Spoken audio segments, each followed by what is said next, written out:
So probably not going to show too much of the reassembly here. Standard Permatex everywhere, bolted back together. There's 1,000 clips.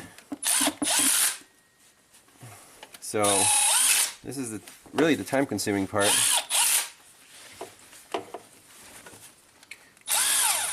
You don't want to do this job without power tools, but that's for sure.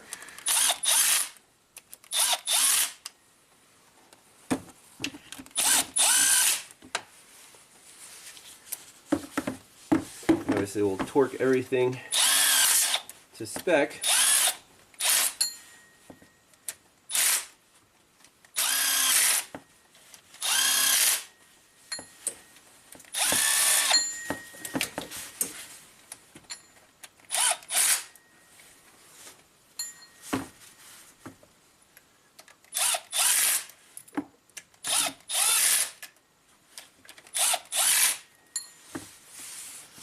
Yep, it's all coming together pretty nice. So first I'll finish up the timing cover, then we have to do the valve covers, and then all the accessories and auxiliary stuff. But it's pretty satisfying when it's going back together and you know it's going to be fixed when you're done with it. Again, cross your fingers we didn't leave any little hose off or anything, but I think this will be in good shape. So maybe a couple more shots of the reassembly. I'm looking forward to firing this thing up and taking it for a proper test drive. So we'll just keep going here until the power tools run out of batteries.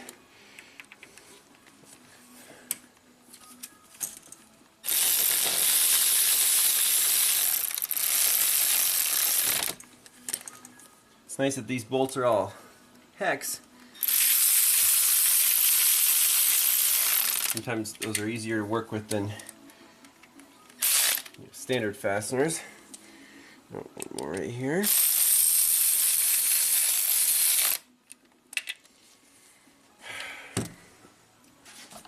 So at least all the covers are now almost on. A few more bolts here.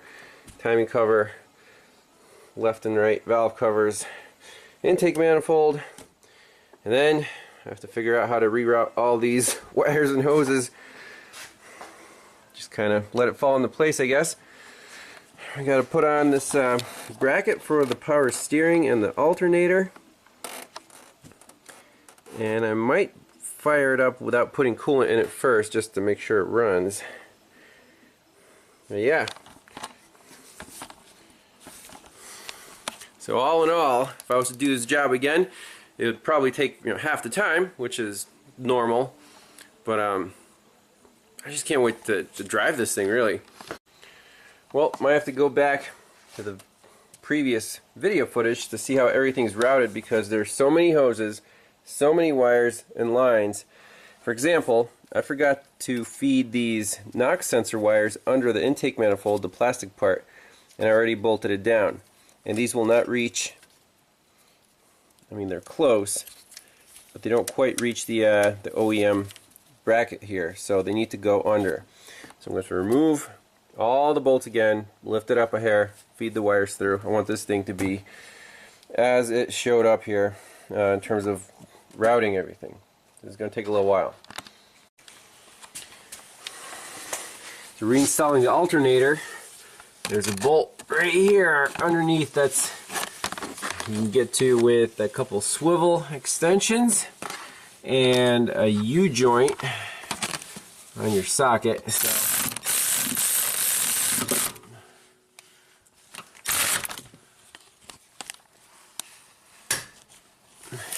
this video should be sponsored by Milwaukee Power Tools. Definitely not Napa. I apologize for not showing more of the nuts and bolts part of the video, but I doubt it would be helpful to anyone because, well, how many Maseratis are out there on the road? Probably not many, especially over 60,000 miles. So it's coming together. We've got the alternator reinstalled. I put the power steering pump back on, and all the turbo plumbing So basically my strategy was to set everything in place without bolting it down, just in case I missed something and I would have to take everything apart. So all these clips are not fastened yet. There are no bolts yet. There's a little ground strap. Don't forget that. If it's a BMW, this will fry the engine computer if you leave this off. So be careful. Basically, set everything in place without bolting it down. All the wires and hoses and pipes and stuff. And then, when everything's happy, you go to town and button everything up in 10 minutes. Yep.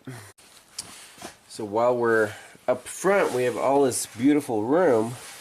Might as well slip the new belt on. So tensioner is detensioned, and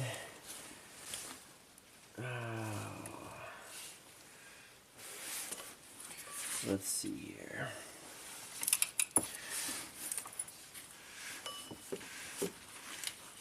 Why is this belt so short? Oh man, this car has honestly been the biggest pain to repair, but at the end of the day, if it drives really well, then it will be satisfying. I'll admit, we're not quite there yet. Why is this belt too short? I know it's the right size. Is it on all the pulleys? Yes, yes, yes. Tensioner's all the way detensioned to the limit, and it just won't slip on. Why not? I don't know. Maybe you'll just slip it on here first. And then around the idler. Oh, that works. But wait a minute, the idler is ribbed, so it must go on the top of the idler, not on the bottom. Okay, I think that makes sense.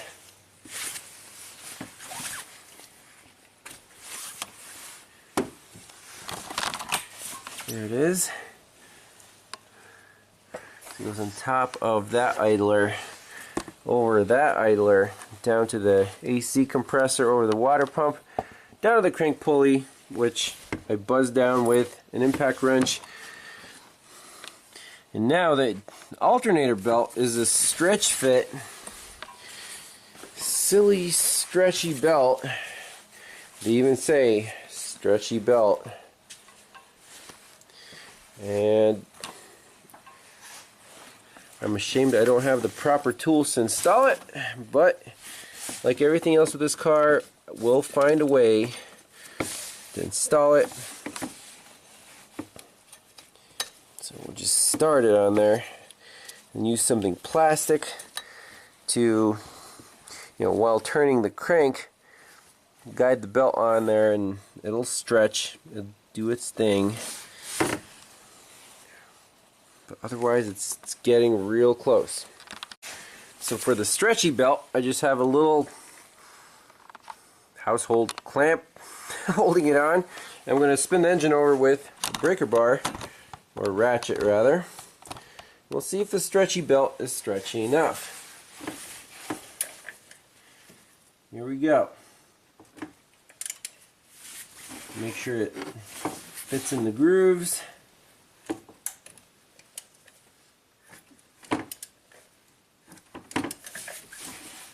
Still in the grooves.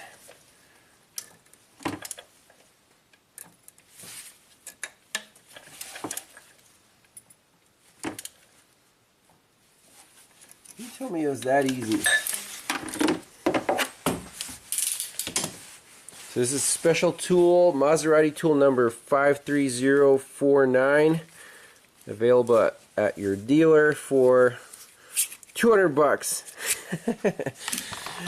Oh, that's beautiful. So all the belts are on. I think we're getting there. Just gotta finish buttoning it up, and I don't see why it wouldn't run as good as it did when it had 0 miles on it.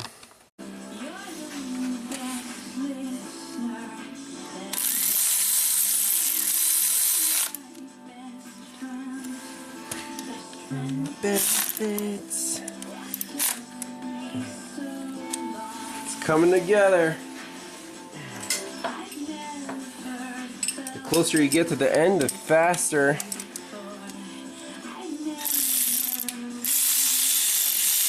it comes together, because you have less and less fasteners.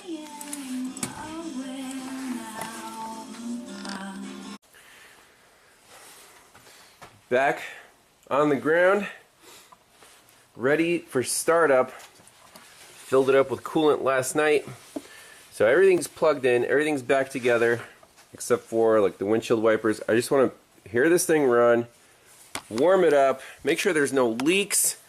Gotta get this thing out of the garage. I got cars piling up, so this thing should run much better with the new timing components. Now, as you see here, it took literally hours to get every line back in its home, every wiring harness, all these little fasteners, hose clamps.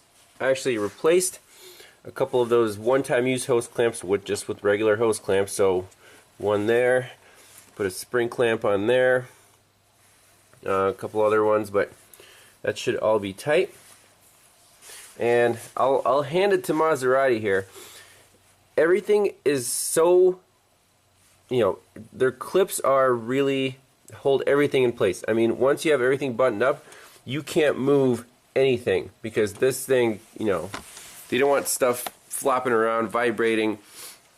If this was a GM, you probably have wiring harnesses kind of just floating around, snapping wires and stuff, but not here. That's why it takes so much longer to put back together.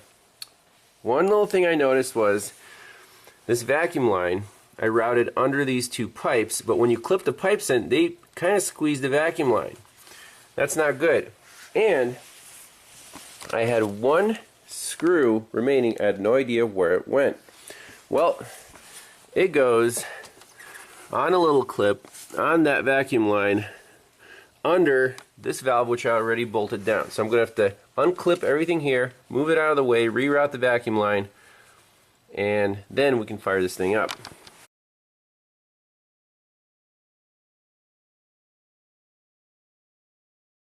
Well, everything is plugged in just fine, so let's just go into OEM Maserati, do the entire code scan, clear everything out. Ghibli 2016 Smart Scan. Yeah, we got 10 codes, so it didn't reset by disconnecting the battery, I guess. So let this run. We'll clear them all out. Go into the engine menu.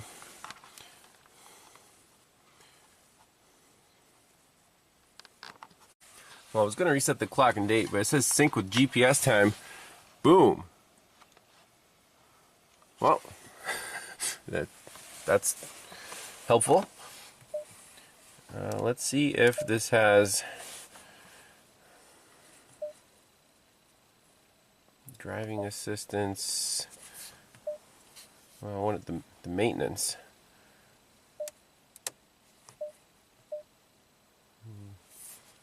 Yeah.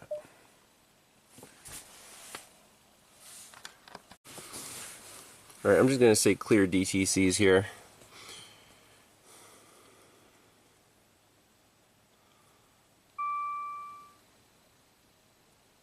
Alright, so that's fine. I'll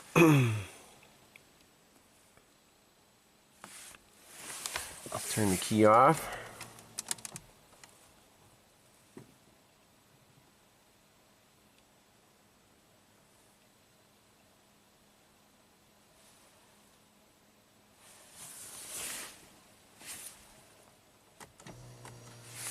Okay, key on.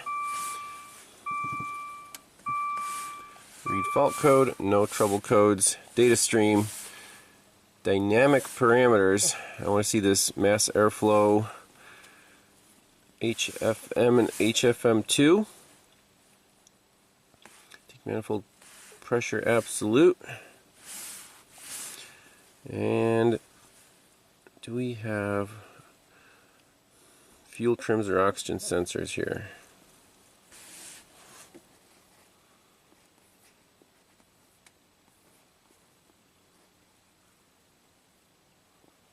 Adaptation.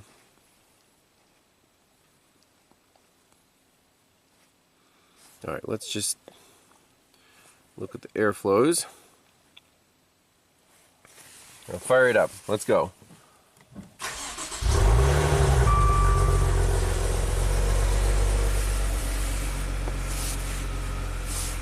Look at that. 11 and 11. It's running super smooth. That's good.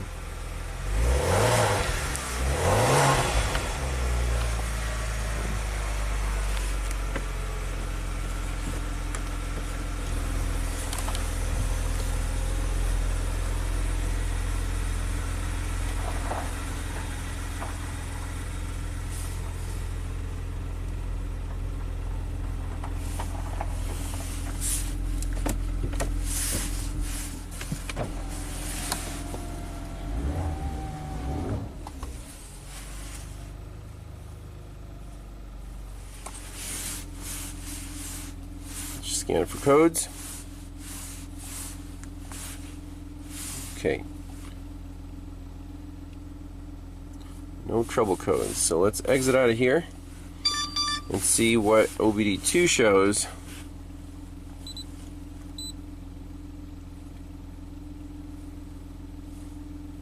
Definitely charging, that's good.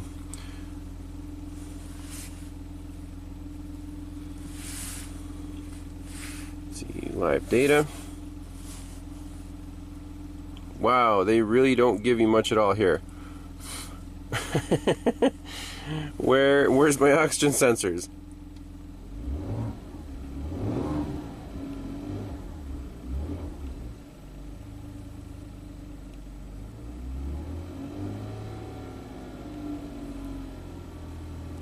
There's a little buzzing sound. Oh, let's see what that's all about.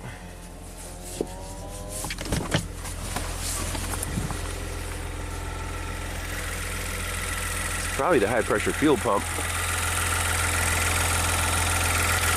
because we don't have that big cowl in place and noise dampening, so it's just the way it is.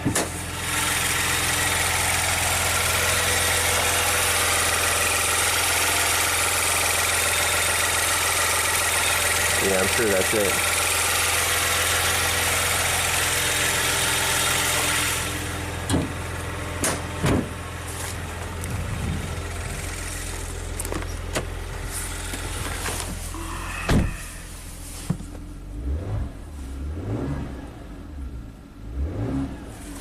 And it runs great. Just like expected. So I'll let it warm up, check the fluids, put on the beauty covers and the wipers, and then we'll, yeah. So I found these lambda value measured downstream. So for bank 2, we have upstream and downstream, and then for bank 1, we have upstream and downstream. So both the upstreams are hanging around 0.4 volts. They're identical. But downstream on bank 1 is stuck at 0.69. While on bank 2 it's changing. So I'm sure that'll set a check engine light. That sensor is probably toast. I would not be surprised at all.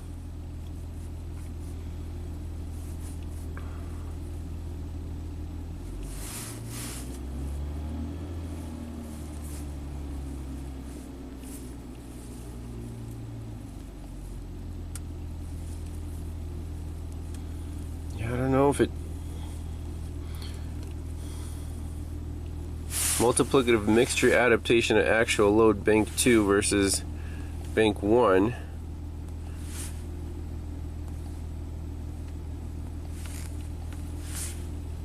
How about those?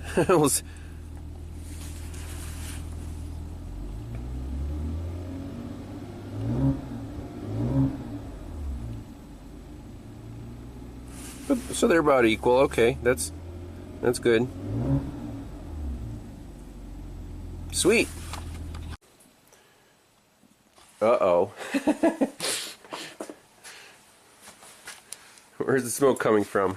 I think it's just a couple drops of oil there burning off of the catalytic converter, so not too concerned about that at the moment. Unless it's coming from the turbo somewhere. But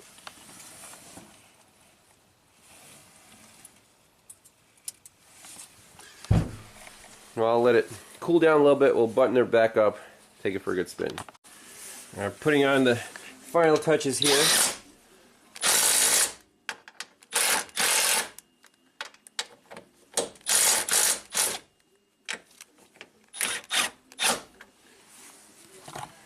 The performance bar.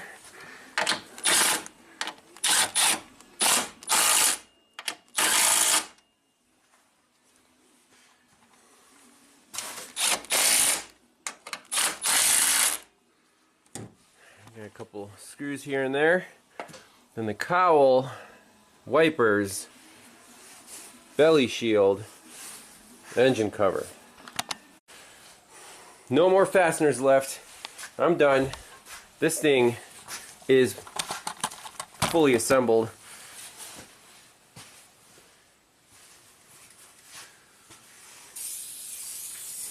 Little beauty cover. Use a little WD-40 on there. Maybe this will make some Maserati fans cringe. Oh, they make a special plastic whatever preserving compound. Yeah, well, that's how we do it here. There, as long as it looks shiny, that means the engine works good, right? Give it an extra 10 horsepower right there.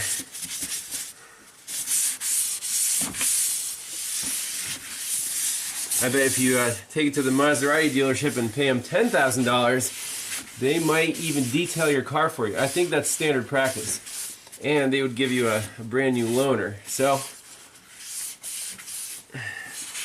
my loaner is a 1992 Oldsmobile Silhouette, which is reliable. And, well,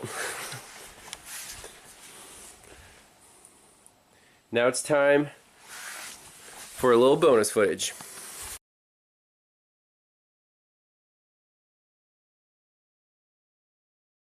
Alright, before we take this beast for a spin, I want to reset that change oil message because the last guy didn't do it. So, this is one of the reasons I love the THINKTOOL Pros, is instead of logging into Maserati, just go to maintenance, oil, okay, and it's just a time saver that you can do this, you know, oil reset. So now you can select Maserati. Okay, ignition's on. That's the VIN. Software reset. Ghibli. Gasoline.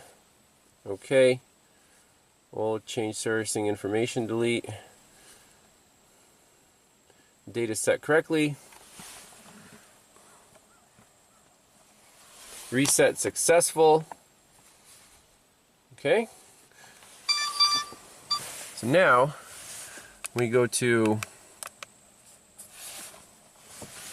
let's see, start it up. There you go. Distance 12,000 miles, 365 days. No more service engine soon.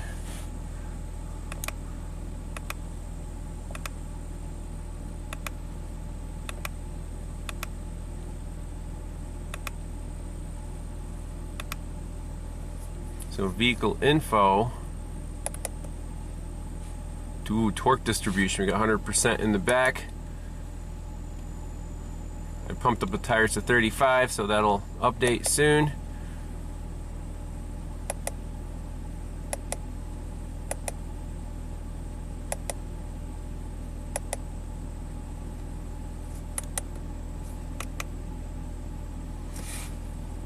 Awesome.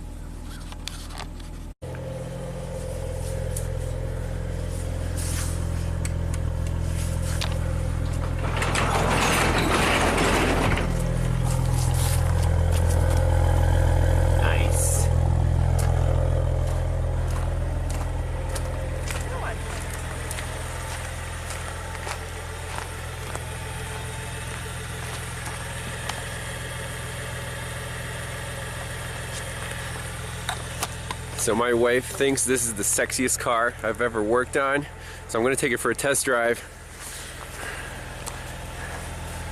Are you ready to buy this fine vehicle, ma'am? Alright, here we go. Let's do a little gentle acceleration.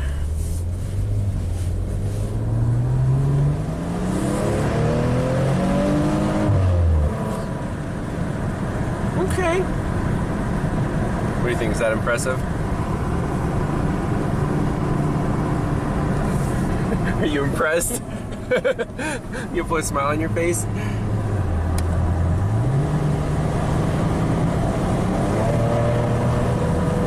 Yeah, it's not bad. Pretty sporty.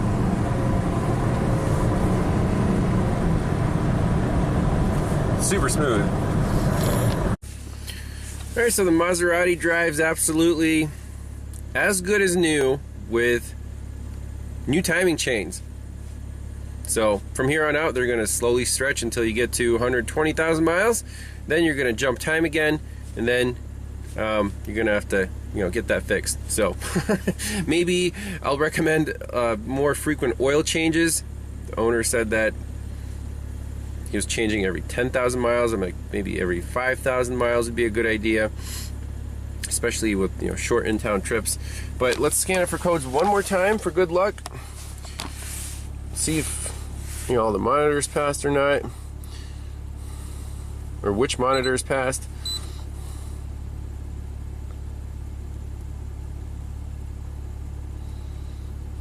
So no codes stored right now. 4 completed, 4 not completed. Okay, so let's read readiness.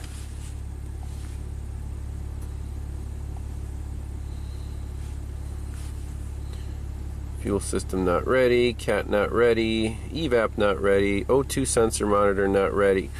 So what I want to do is probably take this thing on a couple more test drives until that O2 sensor heater or O2 sensor monitor passes, because I don't want to give it back and have like a check engine light and fuel trim issues. Or the car runs great, and I do want to get it out of my hair, but at the same time, with something like this, you want to be 100% that everything is on the up and up.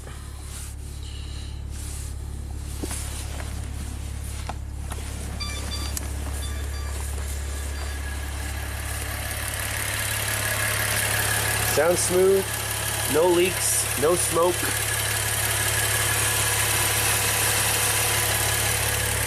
So, pretty pleased with the result there.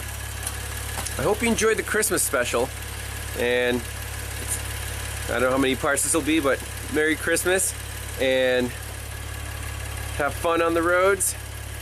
I'm sure next year will be even more fun diagnostic adventures. As always, thank you so much for your support, and we'll see you in the next one. Bye-bye.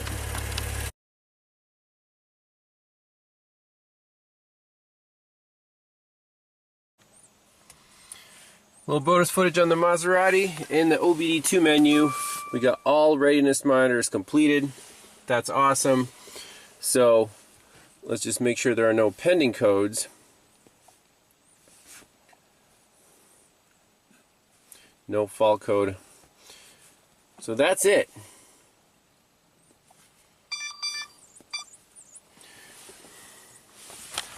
So this car took like 5 test drives to pass those monitors, and I'm not complaining.